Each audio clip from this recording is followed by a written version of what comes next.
오늘 특별히 저희들이 이제 맥주 감사 주일을 지키고 있습니다. 상관교회 베푸신 하나님의 은혜를 기억하고 감사하고 또 하나님의 은혜를 주실 것을 소망하고 또 믿음으로 확신하면서 귀한 예배를 드리고 있습니다. 이런 글이 있습니다. 이제 나이에 따른 엄마 생각이라고 하는 글입니다. 그런데 이것은 이제 어려서부터 나이에 따라서 엄마를 생각하는 마음들이 조금씩은 이제 다르게 변화되어진다라고 하는 것을 우리에게 보여주고 있습니다. 어린 시절의 엄마는 절대적인 존재입니다. 그리고 성인이 되면은 그 엄마는 내 이해와 공감의 대상이 되기도 합니다. 더 나이가 들면 나타나는 것은 어머니에 대한 그리고 그리움과 감사의 대상이 된다는 것입니다. 그런데 우리가 이렇게 변화되어진 것 속에서 우리가 질문을 던져봐야 될 것이 있습니다.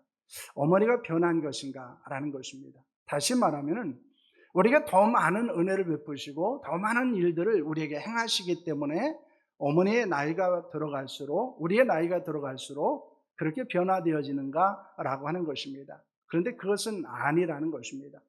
오히려 우리가 어렸을 때는 우리의 어머니는 우리에게 많은 것들도 주셨던 분입니다. 그러나 나이가 들어갈수록 어머니는 우리에게 주실 수 있는 것들이 적어지는 분입니다. 그럼에도 불구하고 이 어머니에 대한 그런 그리움 그리고 감사함이 넘치는 것은 무엇 때문일까요? 그것은 자식이 변했다는 것입니다. 자식이 어머니에 대한 생각이 변하고 어머니에 대한 마음이 변하고 어머니에 대한 태도가 변화되었다라고 하는 것입니다. 그렇기 때문에 감사라고 하는 것은 그분이 내게 무엇을 해주느냐에 따라서 일어나는 것이 아니고 내가 어떤 마음을 가지고 있고 내가 어떤 태도를 가지고 있느냐에 따라서 때로는 감사할 수도 있고 때로는 원망할 수도 있다라는 것을 우리에게 교훈하고 있는 것입니다.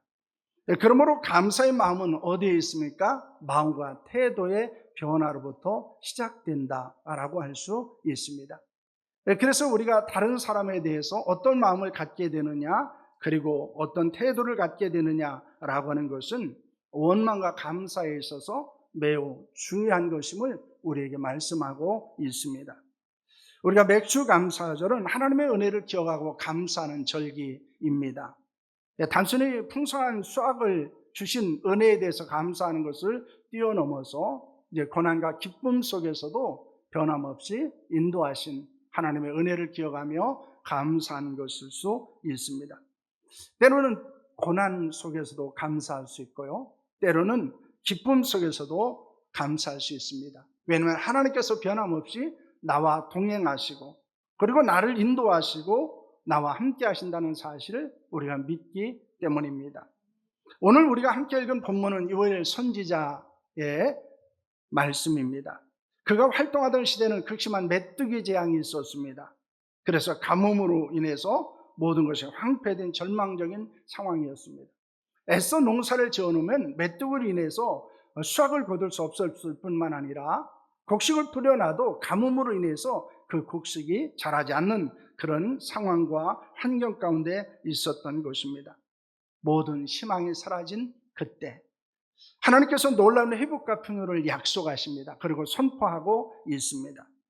이 말씀은 우리에게 큰 소망과 도전을 주고 있습니다. 우리의 삶에도 메뚜기의 제왕 같고 그리고 우리의 삶에 기근이 가뭄이 일어날 때도 있다는 것입니다. 우리의 노력으로 쌓아올린 것들이 한순간에 사라지기도 합니다.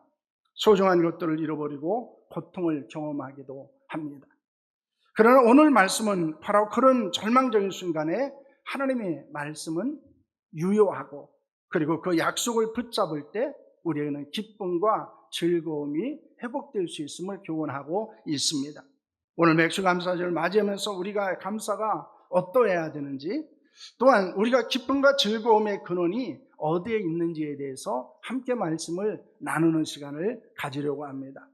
첫째로 하나님의 큰 일을 인해서 두려워하지 않을 수 있다는 것입니다. 오늘 21절, 22절 말씀인데요. 우리 함께 합니다. 땅이여 두려워하지 말고 기뻐하며 즐거워할지어다.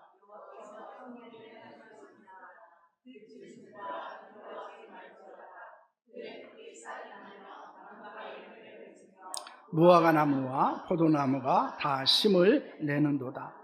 오늘 이 두 절 가운데서 하나님은 두려워하지 말라라는 것을 반복적으로 말씀하고 있습니다. 하나님은 황폐해진 땅과 나무들을 향해서 두려워하지 말라고 명령합니다. 여기서 당연히 황폐해졌다고 하는 것은 나무 평생의 생명을 더 이상 유지할 수 없는 그런 상황이 되었다는 것을 말하고 있습니다. 소망이 전혀 없는 상태를 말하는 것입니다. 여러분, 나무들이 열매를 기대하지 못한다는 것은 미래가 없다는 것입니다. 왜? 나무에서 열매를 맺고 씨를 내야 다음에 또 다른 해가 시작될 수 있기 때문입니다. 메뚜기 떼가 모든 것을 먹어치웁니다. 가뭄이 땅을 갈라놓습니다. 사람들은 물론 땅과 짐승들조차도 그런 상황에서는 두려워 떨 수밖에 없습니다. 그러나 하나님께서는 그 절망적인 상황 가운데서 두려워하지 말라고 말씀하고 있습니다. 왜 두려워하지 않을 수 있을까요? 하나님께서 큰 일을 행하시기 때문입니다. 하나님께서 행하신 큰 일은 무엇입니까? 땅을 다시 비옥하게 하시는 것입니다. 죽은 듯 됐던 나무들이 다시 살아나는 것입니다. 무성해진 무화과 나무, 열매를 맺는 포도나무를 만들어 주시는 것입니다. 여러분, 우리가 기억해야 되는 것은 우리의 인생 가운데도 이런 일들이 일어난다는 것입니다. 때로는 감당할 수 없는 어려운 재앙이 한순간에 우리에게 찾아오기도 합니다. 건강을 잃어버리기도 하고요. 경제적으로 피폐해지기도 합니다. 관계의 단절로 인해서 마음에 심한 고통을 겪기도 합니다. 그리고 미래가 전혀 보이지 않는 두려운 상황들이 우리에게 주어지기도 합니다. 우리가 계획했던 일들을, 그 모든 것들이 한순간에 무너져 내릴 때도 있습니다. 노력했던 것들은 아무런 결실을 얻지 못할 때도 있습니다. 어쩌면 우리의 인생에 이런 것이고, 그리고 우리는 이런 상황 가운데서 있는 분들도 있을 것입니다. 우리는 그런 시대를 살아가면서 절망하고 두려워할 수밖에 없는 것입니다. 왜냐하면 우리의 아무리 수고해도 아무리 노력해도 우리가 해결할 수 있는 능력이 없기 때문입니다. 그러나 오늘 이 맥주 감사절 아침에 하나님께서는 우리에게 동일한 말씀을 하고 있습니다. 두려워하지 말라, 두려워하지 말라 라고 말씀합니다. 내가 너희를 위해서 큰 일을 행할 것이다 라고 말씀하고 있습니다. 여러분, 감사는 무엇일까요? 두려움을 이기는 강력한 힘입니다. 감사는 우리에게 주어지는 많은 상황과 어려움 속에서 그것을 돌파할 수 있는 능력이라는 것을 믿으시기를 바랍니다. 하나님을 신뢰하는 마음이 있을 때 우리는 어떤 상황에서도 감사할 수 있습니다. 그러면 우리가 환경이나 상황의 어려움 속에서 낙심하고 좌절하는 것은 우리에게 하나님에 대한 신뢰하는 마음, 다시 말하면 우리에게 믿음이 없기 때문입니다. 그러나 그 믿음이 우리를 감사의 자리로 이끌고 우리가 감사하게 될 때 그 두려운 상황과 환경을 극복한다는 사실을 여러분 믿으시기를 바랍니다. 그러므로 하나님의 큰 일을 기대하며 감사함으로 하나님 앞에 나아가는 자들이 될 수 있기를 축원합니다. 두 번째로는 하나님으로 말미암아 기뻐하며 즐거워하게 된다는 것입니다. 오늘 23절과 24절 말씀인데요, 함께 하겠습니다. 시온의 자녀들아, 너희는 너희 하나님 여호와로 말미암아 기뻐하며 즐거워할지어다. 그가 너희를 위하여 비를 내리시되 이른 비를 너에게 적당히 주시리니 이른 비와 늦은 비가 예전 같을 것이라. 마당에는 밀이 가득하고 독에는 새 포도주와 기름이 넘치도다 라는 말씀을 합니다. 하나님은 요엘 선지자를 통해서 두려워하지 말라고 하는 명령에 이어서 뭐를 말씀합니까? 여호와로 인해서 기뻐하고 즐거워하라 라고 하는 말씀을 하고 있습니다. 왜 기뻐하고 즐거워할 수 있습니까? 그것은 여호와로 말미암아 하나님께서 너희를 위하여 비를 내리시기 때문이다, 이렇게 말합니다. 여러분, 그대 근동 아시아 지역에서의 비라고 하는 것은 생존에 관련되어진 것입니다. 지금처럼 관계시설이 좋기 때문에 항상 물을 밭이나 논으로 댈 수 있는 상황이 아니었습니다. 하늘에서 비를 내려주지 않으면은 농사를 지을 수 없고 목축을 할 수 없는 상황이었습니다. 그래서 종종 성경에서는 이런 말씀을 합니다. 이른 비와 늦은 비라고는 말씀을 합니다. 여기서 이른 비라고 하는 것은 우리하고 좀 다릅니다. 이른 비는 봄에 내리는 비가 아니고 가을에 내리는 비입니다. 왜냐하면 보리나 밀을 농사 짓는 것을 배경으로 하고 있기 때문입니다. 그래서 이런 비라고 하는 것은 파종을 위해서 내려주는 비를 말합니다. 그래서 비가 내려져야만 씨를 뿌릴 수 있었다는 것입니다. 늦은 비라고 하는 것은 무엇을 말합니까? 봄에 내리는 비입니다. 수분이 충분해야만 곡식이 잘 여물 수 있고 알을 맺을 수 있기 때문이었습니다. 그래서 하나님께서는 가을에는 이른 비를 통해서 씨를 뿌리게 하셨고, 봄에는 늦은 비를 통해서 충실하게 열매를 맺을 수 있는 양분을 주시고, 그리고 수확을 거둘 수 있게 만드셨다는 것입니다. 여러분, 우리에게 주고 있는 교훈은 무엇일까요? 그것은 하나님께서 우리에게 적절한 때에 적절한 은혜를 베푸신다는 것을 말씀하고 있는 것입니다. 그랬더니 하나님께서는 은혜로 비를 내리시듯이 우리에게 적절한 때에 적절한 것으로 하나님의 놀라운 은혜를 베푸시는 줄로 믿으시기를 바랍니다. 그로 인해서 어떤 일이 일어났습니까? 마당에는 밀이 가득하게 되었고 독에는 새 포도와 기름이 넘치게 되었다라고 말씀하고 있는 것입니다. 여러분, 하나님께서 적절한 때에 비를 내려주셨습니다. 그래서 놀라운 하나님의 은혜 가운데서 그들은 필요한 만큼의 양식이 아니라 흘러넘치는 풍성함을 경험할 수 있게 된 것입니다. 금진후와 결핍으로 고통받던 백성들에게 하나님께서는 이전과 비교할 수 없는 놀라운 풍요로움을 허락해 주신 것입니다. 맥주감사주일은 바로 하나님의 공급하심에 대한 기쁨과 즐거움을 고백하는 절기입니다. 우리의 삶의 적절한 때 적절한 것으로 공급해 주시고, 그리고 우리의 삶을 살아갈 수 있도록 은혜를 주신 것에 감사하는 것입니다. 여러분, 하나님이 우리에게 주신 은혜가 무엇일까요? 하나님이 우리에게 주시는 이 늦은 비와 이른 비의 은혜가 무엇입니까? 그것은 우리의 영혼을 살찌게 해준 말씀을 주시는 것입니다. 우리가 관계 속에서 사랑을 나눌 수 있게 하시는 것입니다. 그리고 우리에게 사명을 감당할 수 있는 능력을 주실 뿐만 아니라 역경 속에서도 견디며 인내할 수 있게 하시는 줄로 믿으시기를 바랍니다. 바로 이 하나님의 은혜가 있었을 때 우리는 말씀에 충만한 자가 될 수 있고, 우리는 사람들과의 사랑의 관계를 누릴 수 있게 되고, 우리에게 주어진 사명을 감당할 수 있게 됩니다. 역경과 고난 속에서 낙심하거나 절망하지 않고 견딜 수 있게 하시고 인내할 수 있게 하시고, 그리고 하나님이 주시는 놀라운 역사를 경험하게 한다는 사실을 믿으시기를 바랍니다.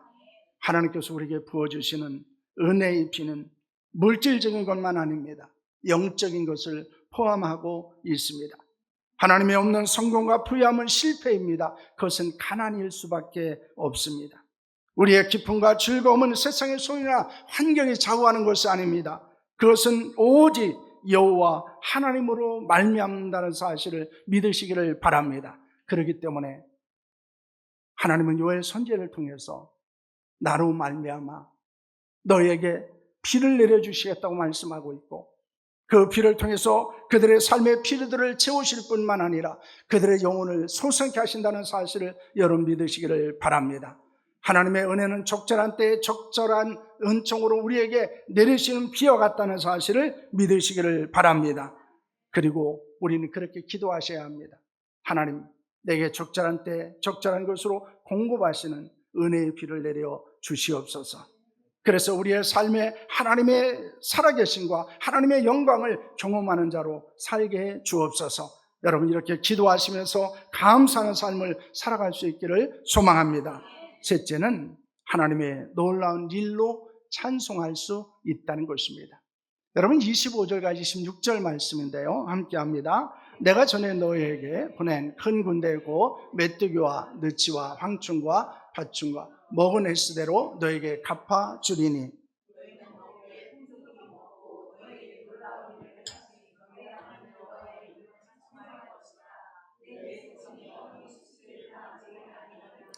아멘.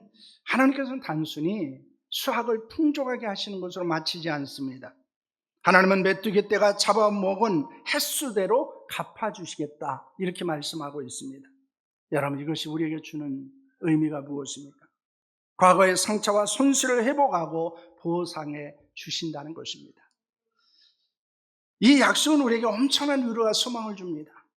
우리의 삶에도 메뚜기가 먹어버린 듯한 시간들이 있었습니다. 실수와 실패로 날려버린 시간들이 있죠.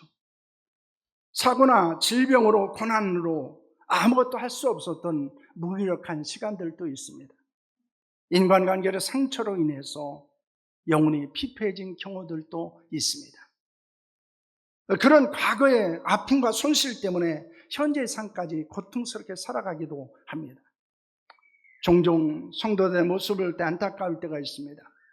그것은 과거의 상처와 실패를 벗어나지 못하는 것입니다. 현재를 매우 고통스럽게 살아갑니다. 미래에 대한 절망감을 가지고 살고 있습니다. 그러나 하나님은 우리에게 말씀하고 있습니다. 우리의 과거 아픔을 치유하신다고 말씀하고 있습니다. 하나님은 현재 우리의 삶에 놀라운 은혜를 베푸심으로 그리고 만족한 삶을 살 수 있도록 인도하시는 줄로 믿습니다. 그로 인해서 우리는 미래에 대해 소망을 가질 수 있습니다. 그리고 하나님의 영광을 찬양하는 자가 될 수 있음을 말씀하고 있습니다. 여러분, 그 모든 것은 무엇으로 말미암았다고 말하고 있습니까? 하나님의 놀라운 일로 인했다, 이렇게 말합니다. 여러분, 우리가 본문의 말씀을 통해서 주목해야 되는 단어가 있습니다. 하나님이 큰 일을 행하셨다. 여호와로 말미암았다. 하나님께서 놀라운 일을 행하신다라는 것입니다. 여러분, 주체가 무엇입니까? 우리의 상황이나 환경은 변해요. 그러나 하나님으로 말미암아 일어난 일은 변하지 않습니다. 하나님은 적절한 때에 큰 일을 행하십니다. 적절한 때에 여호와로 말미암아 기뻐하며 즐거워할 수 있게 하십니다. 하나님은 놀라운 일을 행하시는 분이십니다. 이것은 우리가 상황이 변하고 환경이 변하지만은 우리의 초점이, 우리의 중심이 어디에 있어야 되는지를 우리에게 보여주고 있습니다. 우리가 변하는 상황이나 환경을 바라보면 원망할 수밖에 없습니다. 불평할 수밖에 없습니다. 낙심할 수밖에 없습니다. 그러나 우리가 하나님을 바라보게 되면 감사할 수 있습니다. 우리가 고난과 역경을 극복하고 그 속에서 또 다른 하나님의 은혜를 기대하며 소망으로 나아가는 줄로 믿으시기를 바랍니다. 우리가 기억해야 되는 것이 있습니다. 하나님의 놀라운 일로 새롭게 되며 회복될 수 있습니다. 하나님은 우리의 과거의 상처와 실패를 하늘의 별과 같이 사용하신다는 것입니다. 그래서 이런 말이 있습니다. 우리의 상처는 하나님의 손에 들려졌을 때 별이 된다는 거예요.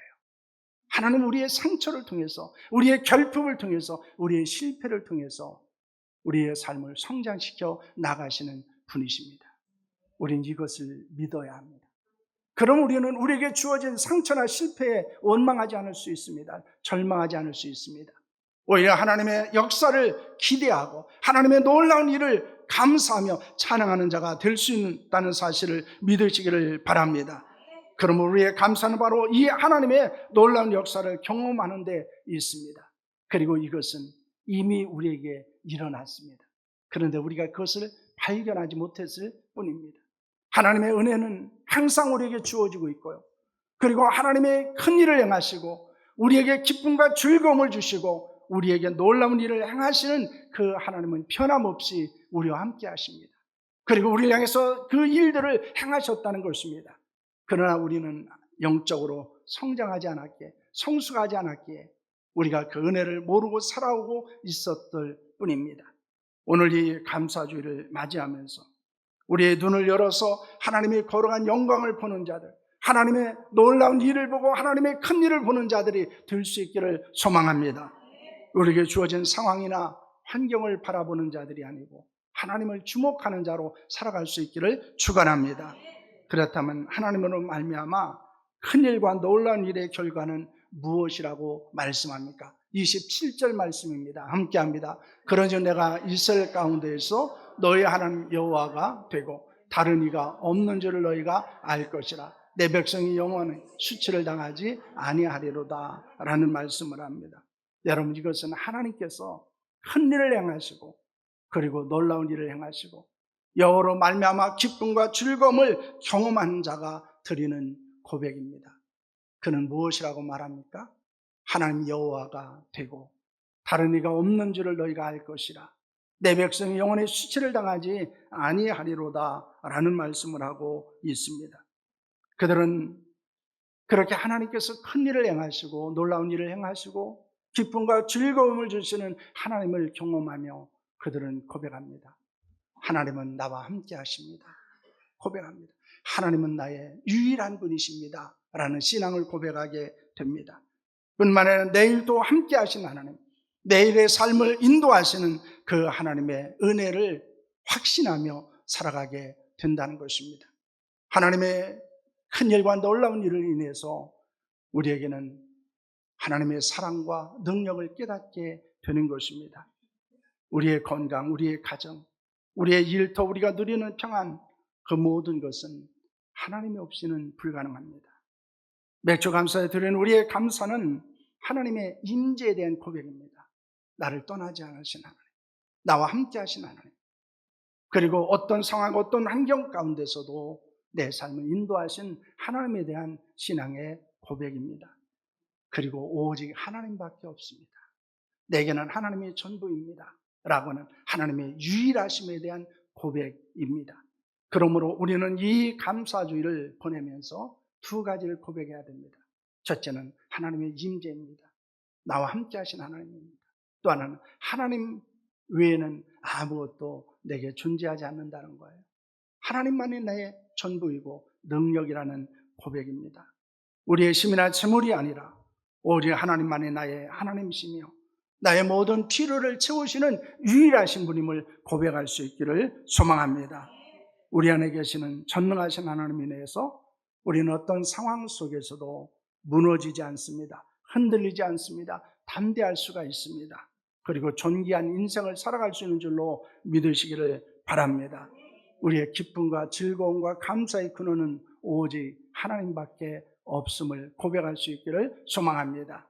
우리는 오늘 본문의 말씀을 좀 함께 정리하겠습니다. 하나님의 큰 일을 인해서 뭐 하지 말아야 됩니까? 두려워하지 않아야 합니다. 하나님은 말미암아 우리는 어떻게 살아야 됩니까? 기뻐하고 즐거워해야 합니다. 하나님의 놀라운 일로 인해서 우리는 어떻게 해야 됩니까? 하나님을 찬송해야 합니다. 이 맥주 감사주의를 보내면서 하나님의 임재를 고백했으면 합니다. 언제나 나와 함께 하신 하나님, 나를 떠나지 않는 하나님, 내가 가장 절망적일 때 나를 품어주시고 나를 인도하신 하나님, 그 하나님은 나의 전부이고 그 하나님은 나의 모든 것이 되신다는 고백을 드리는 맥주 감사 주일이 될 수 있기를 바랍니다. 우리가 하나님께 진심으로 감사하고 그 하나님의 은혜를 깨닫고 기억하고 감사하는 자로 살아가는 맥주 감사 주일이 될 수 있기를 원합니다. 우리의 감사가 회복되고 그 감사가 우리의 또 다른 능력이 되는 역사가 일어날 수 있기를 축원합니다. 기도하겠습니다.